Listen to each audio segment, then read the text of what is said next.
Vamos a resolver uno de esos problemas clásicos de física que tenéis en la pantalla ahora mismo.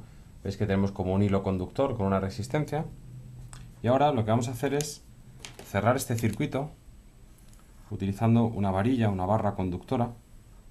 De tal manera que, bueno, por aquí el circuito está abierto, esta parte de aquí no tiene ningún interés, pero aquí hemos creado como una especie de circuito.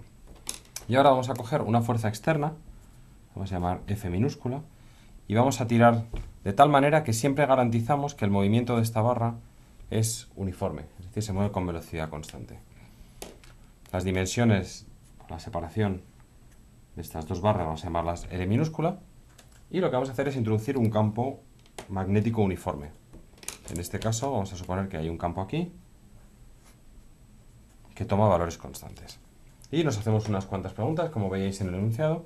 Para empezar nos vamos a preguntar cuánto vale la fuerza electromotriz inducida en este circuito. Bien, esto es un ejemplo que se puede ver de dos maneras. Podemos ver esto como un circuito o podemos ver esto como una barra conductora que se está moviendo. Así que podemos resolverlo de dos maneras. El método 1, que lo voy a usar como repaso de los vídeos anteriores, va a ser usando la regla del flujo. Recordemos, la fuerza electromotriz inducida es menos la derivada con respecto al tiempo del flujo magnético.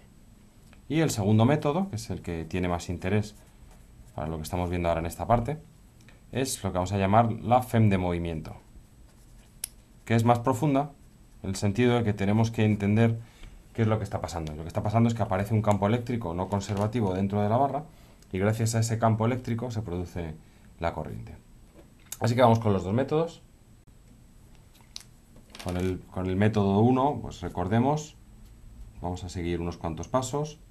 De hecho, si recordáis el enunciado que tenéis al principio, lo vuelvo a poner otra vez en la pantalla, veis que tenemos preguntas que tienen que ver con la fuerza necesaria para mover la varilla, con la potencia suministrada, etc. Así que voy a llegar hasta el final de estos pasos, que no lo había hecho nunca.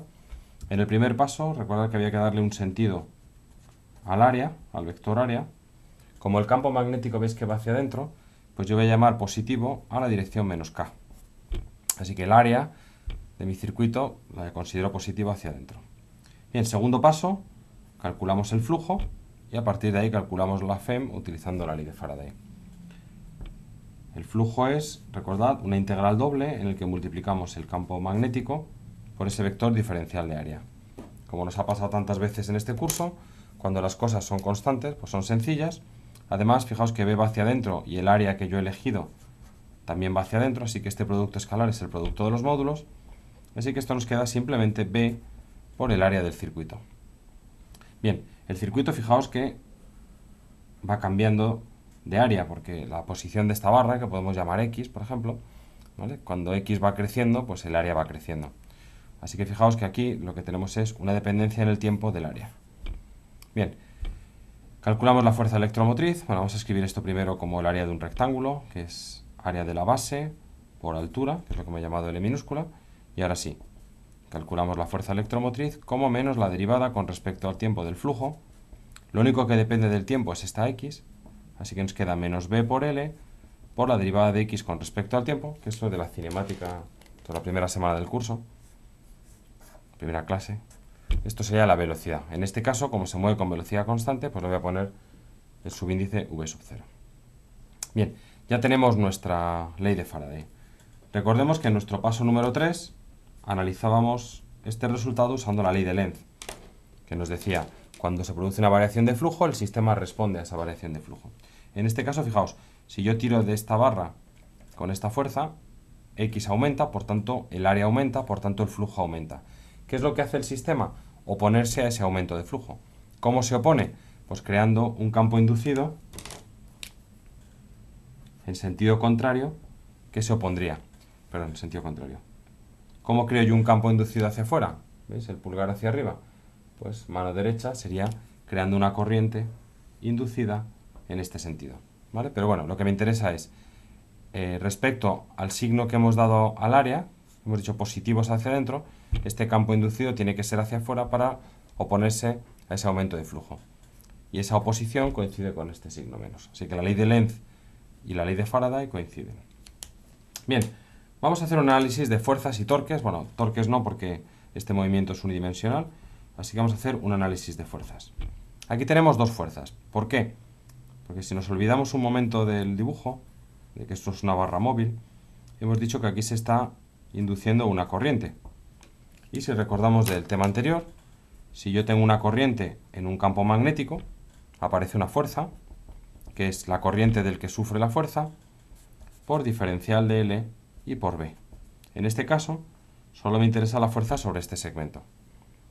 Así que diferencial de L será diferencial de I por J. El campo magnético hemos dicho que es uniforme y va hacia dentro del papel, así que es B menos K. J por K me da I, con este signo menos I. Así que esto nos queda, bueno, y luego como el campo es constante lo saco fuera, me queda I por B por la integral de diferencial de I en la dirección menos I. Y ahora, como ya estoy integrando la I, límites de integración entre valores pequeños a valores grandes, entre 0 y L, total, me queda que la fuerza neta será corriente inducida. Y ahora, la corriente inducida por la ley de Ohm será la fuerza electromotriz inducida partido por la resistencia. Esto multiplicado por el campo magnético, la integral es simplemente L, y ahora el vector menos I.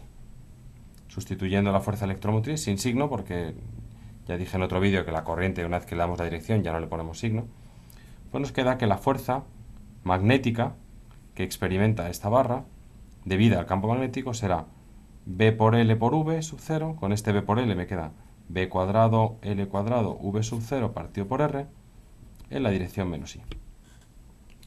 Bien, esta es la fuerza magnética. Luego tenemos otra fuerza externa, que es esta F.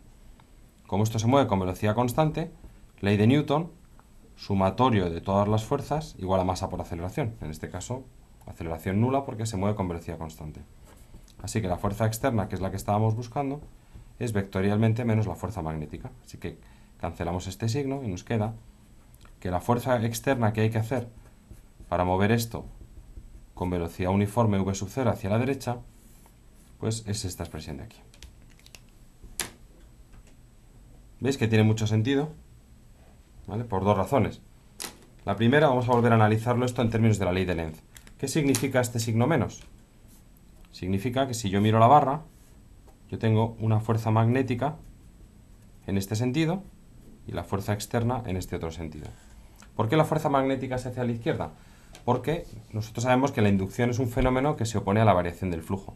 Como el flujo ha aumentado por culpa de que esta barra se ha movido a la derecha, aparece una fuerza que intenta oponerse. No lo consigue, pero lo intenta.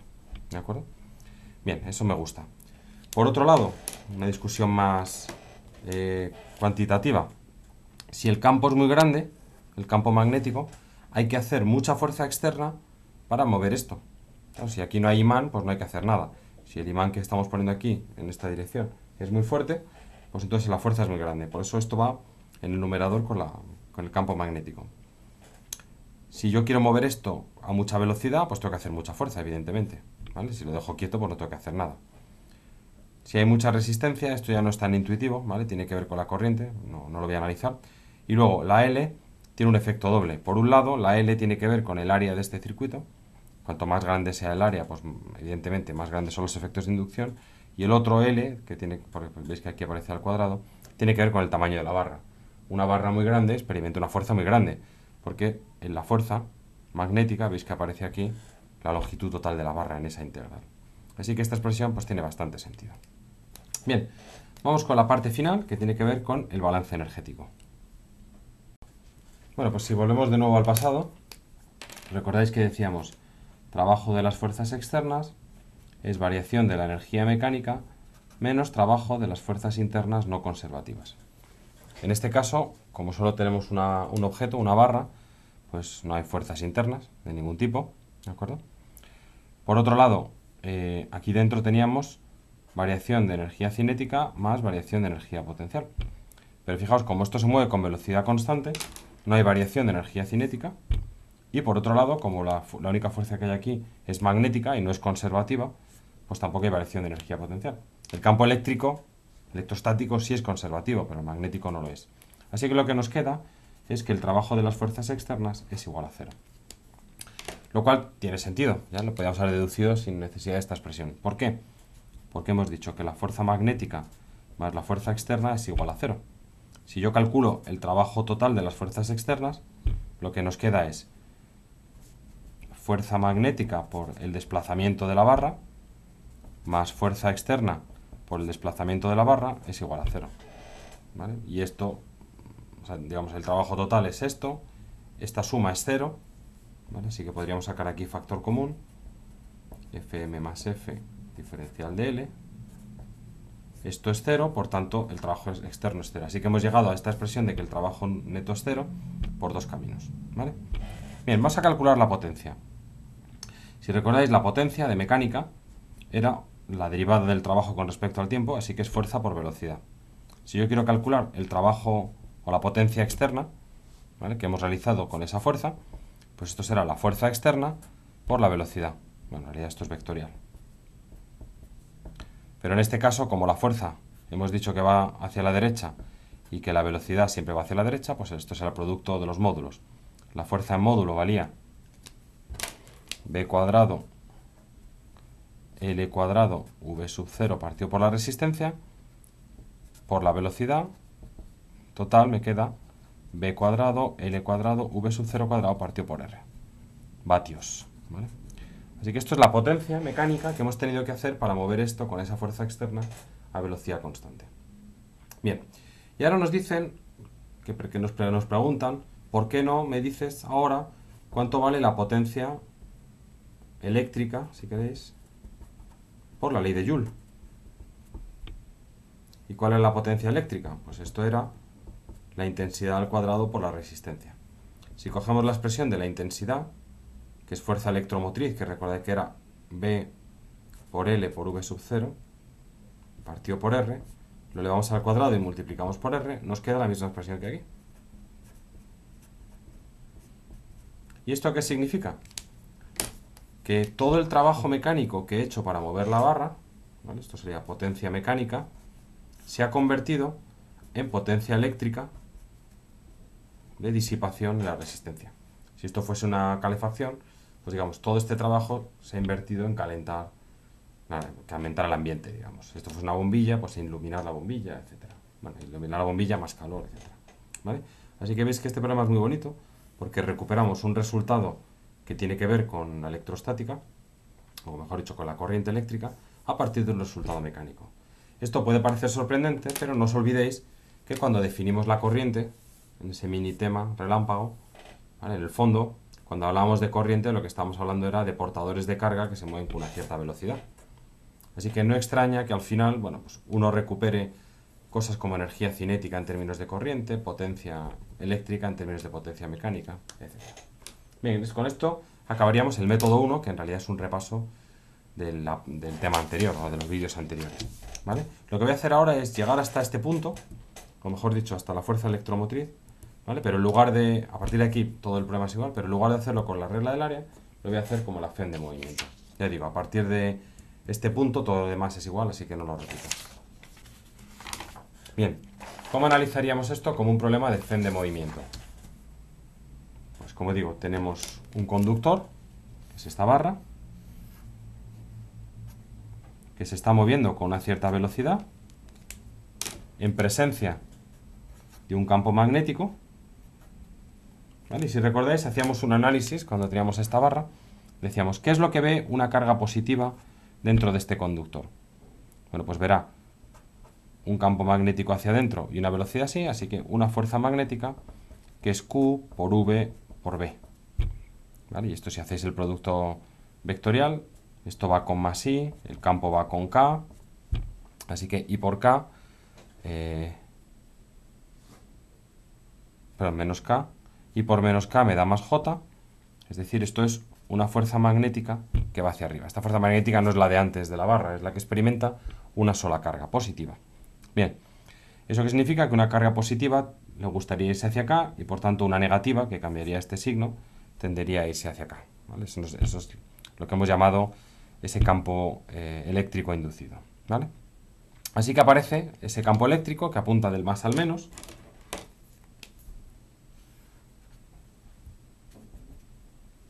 Por tanto, aparece una fuerza eléctrica sobre esta misma carga, que es Q por el campo eléctrico inducido. En equilibrio, si esto estuviese en equilibrio, lo que tendríamos es que la fuerza eléctrica, que es Q por E inducido, más la fuerza magnética, es igual a 0, y de aquí sacamos lo mismo que en el vídeo de teoría, que el campo eléctrico inducido es menos V vectorial B.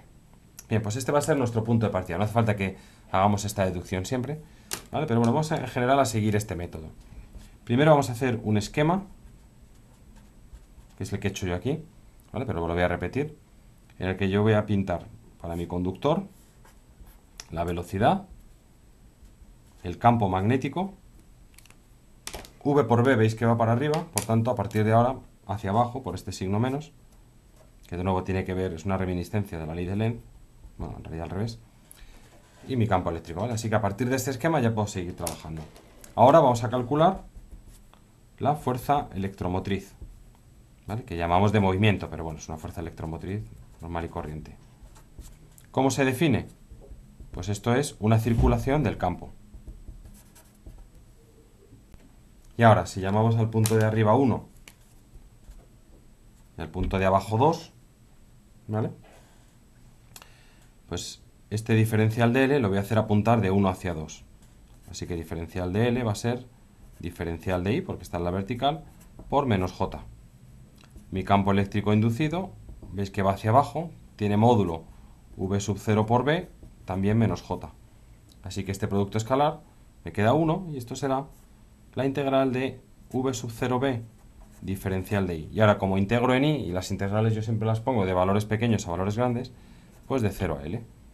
Así que esto me queda V sub 0 por B por L.